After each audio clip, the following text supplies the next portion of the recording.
शेतकरी मित्रांनो नमस्कार. ग्रीन गोल्ड ॲग्रीमध्ये पुन्हा एकदा सर्वांचं स्वागत. मित्रांनो, काही ठिकाणी आता अवकाळी पाऊस सुरू झाला आहे आणि सीझन हा लागवडीचा सुरू झाला आहे. बऱ्याच ठिकाणी आता लागवडीला लगबग चालू आहे. बियाणं उपलब्ध आहे. 15 मेपासून बियाणं मिळायला सुरुवात झाली. अजूनही बऱ्याच शेतकऱ्यांचा प्रश्न आहे की बियाणं कोणतं घेऊ. तर पहा, बस एक सरळ माहिती सांगण्याचा प्रयत्न करतो आहे. जर पटलंच तर नक्की यावर विचार करा. यावर्षीचं वातावरण खूप बदलतं आहे. किती पाऊस पडेल किती नाही याची काही गॅरंटी नाही आहे, कोणतीही शाश्वती नाही आहे. मग परिणामी आपल्याला वातावरणानुसार आणि आपल्या जमिनीनुसार वाण सिलेक्शन करणं खूप गरजेचं आहे.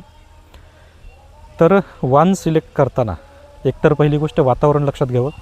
वातावरणामध्ये जुलैनंतर अल निनो अतिशय प्रभावी होणार आहे. म्हणजेच जो रुटीन पाऊस आहे तो पडणार नाही, परंतु अवकाळी मात्र 100% पडू शकतो. परिणामी अशा वातावरणामध्ये तग धरणाऱ्या व्हरायट्यांचं आपल्याला सिलेक्शन करायचं आहे. आणि आजच्या व्हिडिओमध्ये आपण जी माहिती पाहणार आहोत तर ती माहिती आहे शेताची मशागत आणि लागवडीची पद्धत. आता ह्या क्षेत्रामध्ये कशा पद्धतीनं तयारी केली गेली आहे, तर हे आहे मध्यम स्वरूपाचं जमीन, ज्या ठिकाणी म्हणजे खूप जास्त काळी माती नाही आहे, मुरुम खाली लागतो आणि खूप हलकी पण नाही आहे, बागायती जमीन आहे. तर अशा जमिनीसाठी आपल्याला काही वाण सिलेक्ट करायचे आहेत. तुमची पण जमीन जर अशीच असेल तर काही वाण तुम्ही सिलेक्ट करू शकता. आता याच्यामध्ये लागवडीची पद्धत काय आहे तर हे जाणून घेण्या अगोदर आपण काही वाण तुम्हाला मी थोडक्यात सांगतो. याच्यामध्ये बरेचसे वाण उपलब्ध आहेत. वाणाची 2026मध्ये कोणतीही उपलब्धता नाही असं नाही, प्रत्येक वाण उपलब्ध आहे. त्यामुळं आपल्या जमिनीनुसार कालावधीनुसार शक्यतो लवकर येणारे वाण निवडा, कारण पुढे काय होईल याचा भरोसा नाही आहे. असं व्हायला नको की बोंड पूर्ण तयार व्हायची, कापूस वेचायचा राहायचा आणि लेबर मिळायचं नाही, परिणामी सगळा कापूस भिजून जाईल. त्यापेक्षा लवकर येणारे वाण निवडा, म्हणजे लवकर काढता येईल, लवकर दुसऱ्या पिकाचं नियोजनही करता येईल. आता तत्पूर्वी कापसाची लागवड कशी करावी, तर आता हे मध्यम स्वरूपाचं जमीन आहे. मी तुम्हाला तीनही प्रकारच्या जमिनीसाठी लागवडीच्या पद्धती सांगणार आहे. सगळ्यात पहिलं हलक्या जमिनीसाठी आपण पाहूयात. आता ही मध्यममध्ये येते. हलक्या जमिनीमध्ये सर्वसाधारण आपल्याला घन लागवड करायची असेल तर 2x2 10 लाड पॅटर्न पद्धतीनुसार आपण लागवड करू शकतो. दुसरा आहे अमृत पॅटर्नमध्ये पट्टा पद्धतीमध्ये तुम्ही लागवड करू शकता. आणि दुसऱ्या प्रकारची जमीन येते ती येते मध्यम जमीन. आता ही मध्यम जमीन आहे आणि मध्यम जमिनीचं स्ट्रक्चर तुम्ही पाहिलं असेल तर याच्यामध्ये सरी पाडून ठेवलेली आहे. सरी ही छोट्या यंत्राने, म्हणजे थोडक्यात रेझर जो आहे सरी पाडण्याचं यंत्र, त्याच यंत्राने केली आहे, परंतु त्याचे फाळ जे आहेत हे आतमध्ये ओढले होते. त्यामुळे काय झालं आहे तर छोटी सरी पडलेली. याच्यामुळे काय होतं तर माती लावण्यासाठी त्रास होत नाही. दुसरी गोष्ट, आंतरमशागत करणं सोपं जातं. तर यासाठी आता जे अंतर आहे आपण, तर हे सरी ते सरी 4 फूट निवडलेलं आहे. आणि जे झाडाचं अंतर असणार आहे हे साधारण 1.25 फूट असणार आहे. म्हणजे 4x1.25 ते साधारण 4x1.5 ह्या पद्धतीमध्ये आपण लागवड करणार आहोत. तर यामध्ये काय होणार आहे तर रोपांची संख्यासुद्धा चांगली बसणार आहे, नियोजन करण्यासाठी व्यवस्थित जाणार आहे. दुसरी गोष्ट, पाऊस कमी पडणार आहे. तर कमी पाऊस पडणार आहे तर त्याच्यासाठी आपल्याला व्हरायटी पण अशी निवडावं लागणार आहेत की ज्या लवकर येणार आहेत, म्हणजे जास्त पाणी त्याला लागणार नाही, जास्त खर्च करावा लागणार नाही.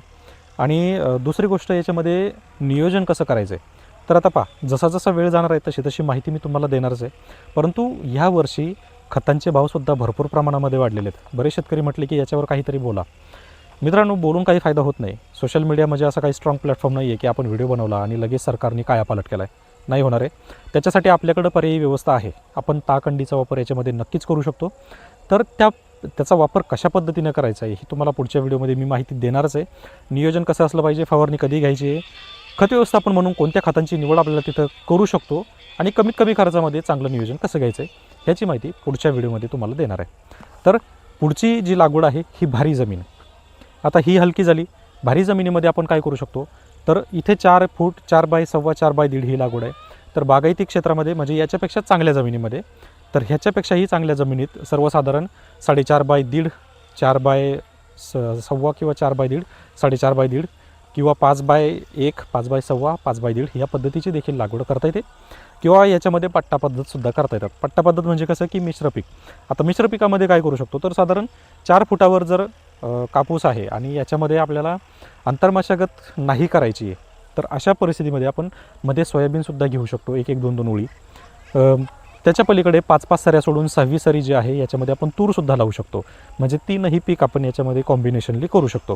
ज्या शेतकऱ्याकडं जास्त क्षेत्र आहे त्यांनी सेपरेट क्षेत्र देखील करू शकता किंवा मिश्र पीक पद्धतीसुद्धा करू शकता. परंतु सध्याच्या परिस्थितीमध्ये पाहता आणि वातावरणाचा एक अंदाज पाहता मिश्र पीक पद्धतीच फायदेशीर राहणार आहे.